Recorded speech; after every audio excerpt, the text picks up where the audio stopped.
Alright, moving on to our next Patreon request, and this one comes from John McKinney, who asked me to do an Ed, Eddy crossover with The Mummy.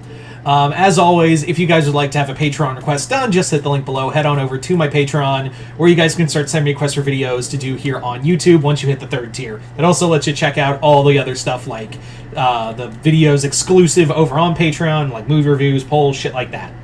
Anyway, so let's get started with this video. So you're probably wondering, well, which mummy are we using for this video specifically? Like, which one are we using for this version of the Mummy? Well, dear viewers, for this one, we're going to be talking about the 1990s Mummy. So yeah, this is the 90s era Mummy. So the story begins in Peach Creek, of course, with the Eds, and basically what it is that the Eds have gotten detention, and for this time, after one of Eddy's scams destroyed one of the boys' restrooms.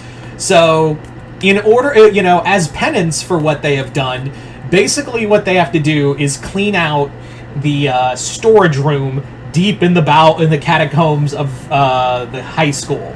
So they have to do that for the day, for the weekend.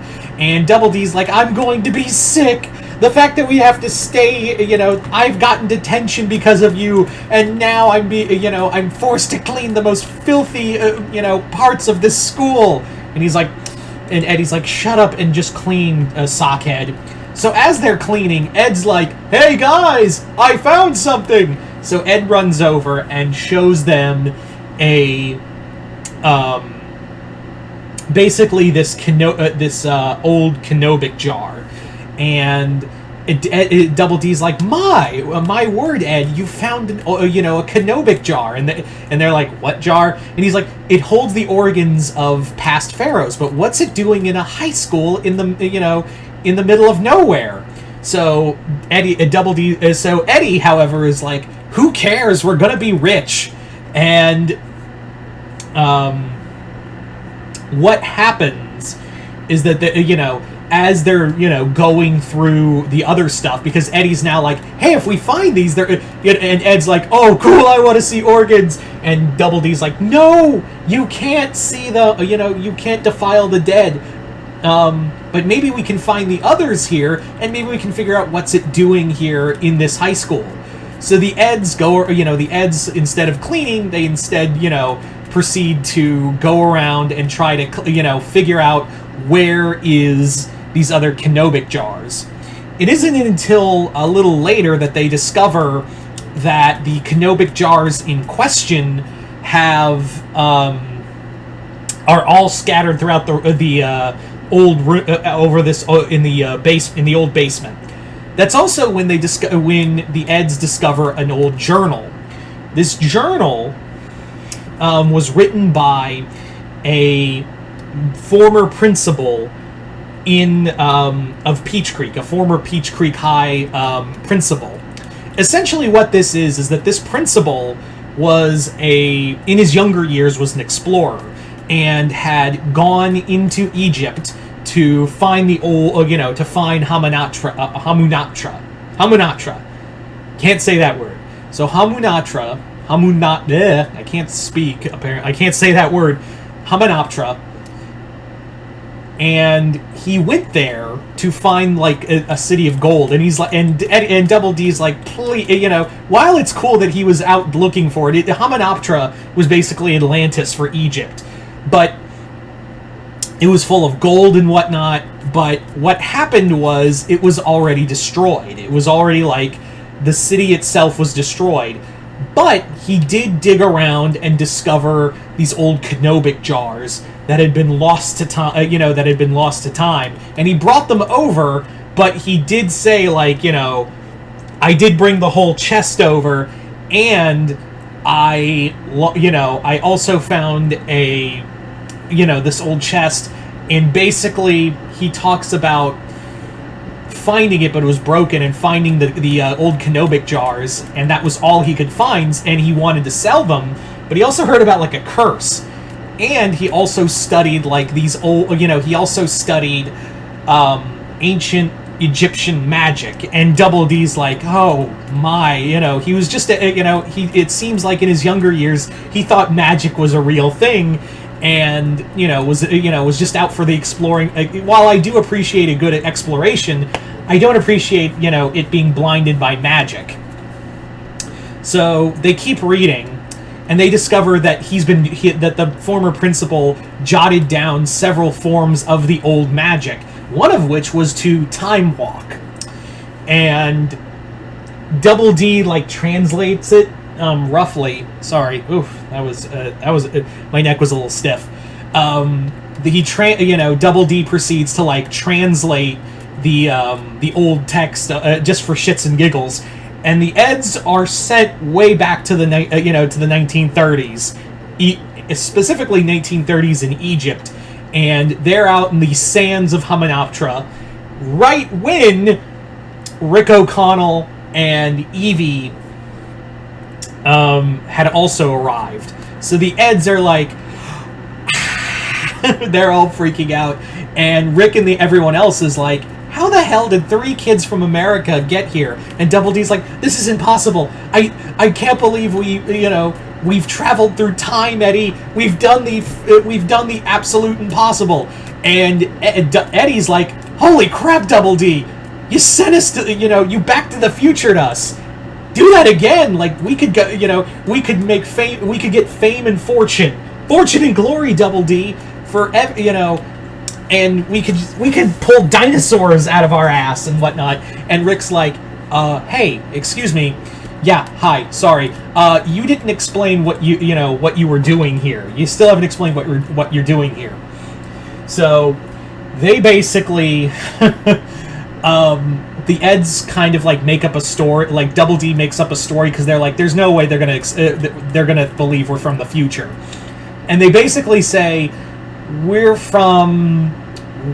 we got lost with a tour group. And Rick's like, okay, whatever. I can't leave 3 young children, unsupervised in a place like this, because I know what it's capable of.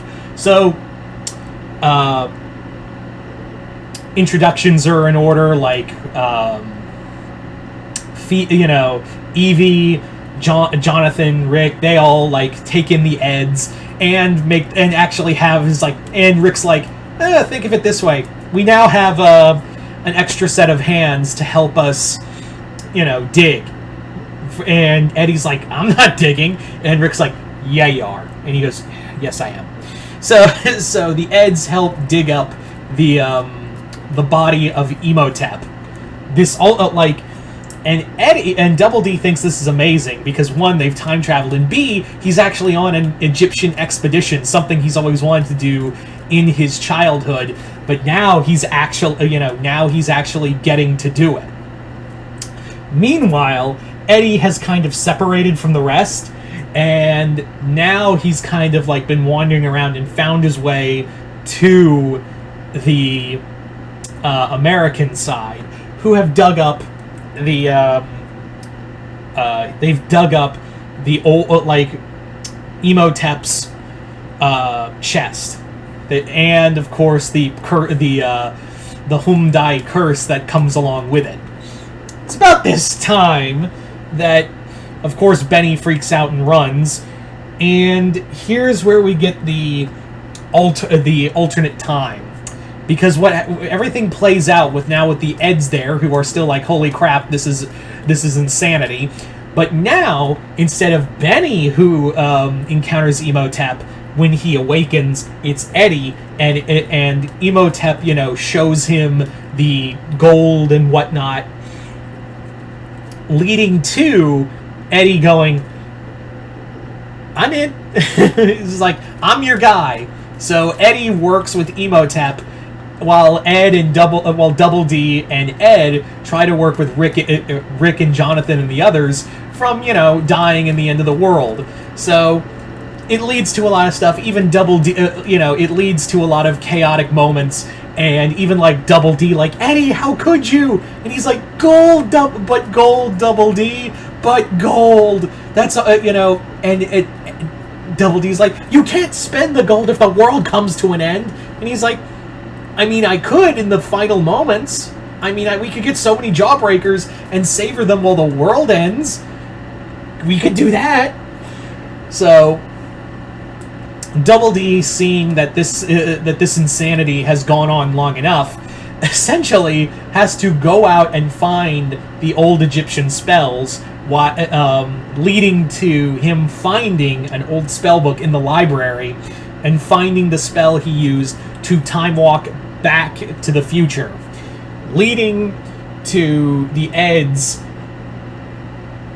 being taken back out of time, just as the angry mob has swarmed the museum.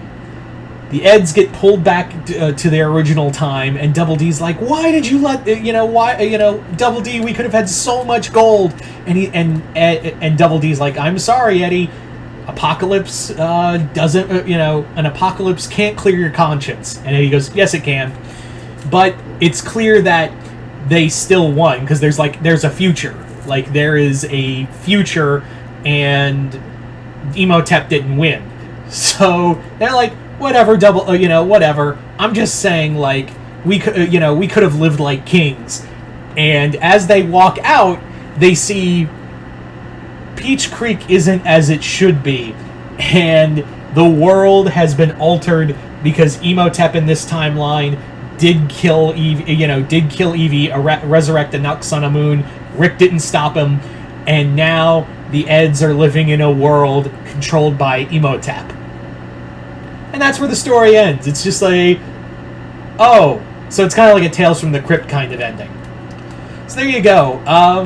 Yeah, thought that'd be a fun ending. So I'd like to thank John McKinney for this Patreon request, as well as continued patronage. And you guys let me know in the comments below, what did you guys think of this video? Just comment below, let me know. Once again, hope you all enjoyed this. Other than that, hope you all enjoyed this. I'm Mr. Multiverse. I'll see you next time in the Multiverse.